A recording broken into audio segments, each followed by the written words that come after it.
ముఖ్యమంత్రి జగన్మోహన్ రెడ్డి మైనార్టీల ద్రోహి అని మాజీ మంత్రి టీడీపీ పార్టీ రాష్ట్ర పొలిట్ బ్యూరో సభ్యులు కాల్వ శ్రీనివాసులు విమర్శించారు. అనంతపురం జిల్లా రాయదుర్గ పట్టణంలోని 26, 27 మైనార్టీ వార్డుల్లో పర్యటించి ఎన్నికల ప్రచారం నిర్వహించిన మాజీ మంత్రి కాల్వ శ్రీనివాసులు ఇంటింటా పర్యటించి కరపత్రాలను పంపిణీ చేస్తూ ప్రభుత్వ వైఫల్యాలను ఎండగడితే ప్రచారాన్ని నిర్వహించారు. ఈ సందర్భంగా ఆయన మీడియాతో మాట్లాడారు. మైనార్టీల సంక్షేమాన్ని విస్మరించి జగన్కు పతనం తప్పదని అన్నారు. ఇక జగన్ పాలనలో ముస్లిం మైనార్టీలు అణచివేతకు గురయ్యారని ఆవేదన వ్యక్తం చేశారు.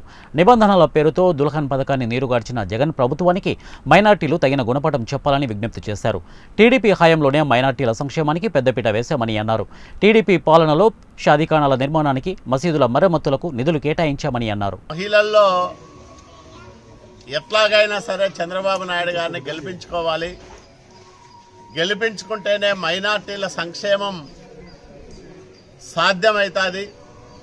జగన్మోహన్ రెడ్డి ఎన్నికలకు ముందు అనేక హామీలు ఇచ్చి మైనార్టీలకు సంక్షేమంలో, అభివృద్ధిలో పెద్దపీట వేస్తానని చెప్పి ఒకవైపు మైనార్టీ కార్పొరేషన్ ద్వారా వచ్చే స్వయం ఉపాధి పథకాలను రద్దు చేసి మైనార్టీలకు ఎక్కడా కూడా గోరంత సాయం చేయకోకుండా కేవలం ప్రచార ఆర్భాటంతో కాలం గడుపుతున్నాడు తప్ప మైనార్టీలను ఉద్ధరించింది కానీ, మైనార్టీలను ఆదుకుంది కానీ లేనే లేదు.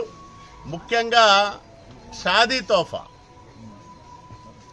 10వ తరగతి పాస్ అయితేనే షాదీ తోఫాకు అర్హులని నిబంధన పెట్టడం వల్ల 100కి 10 మంది కూడా అర్హత సాధించడం లేదు. దానికి మేమున్నప్పుడు చాలా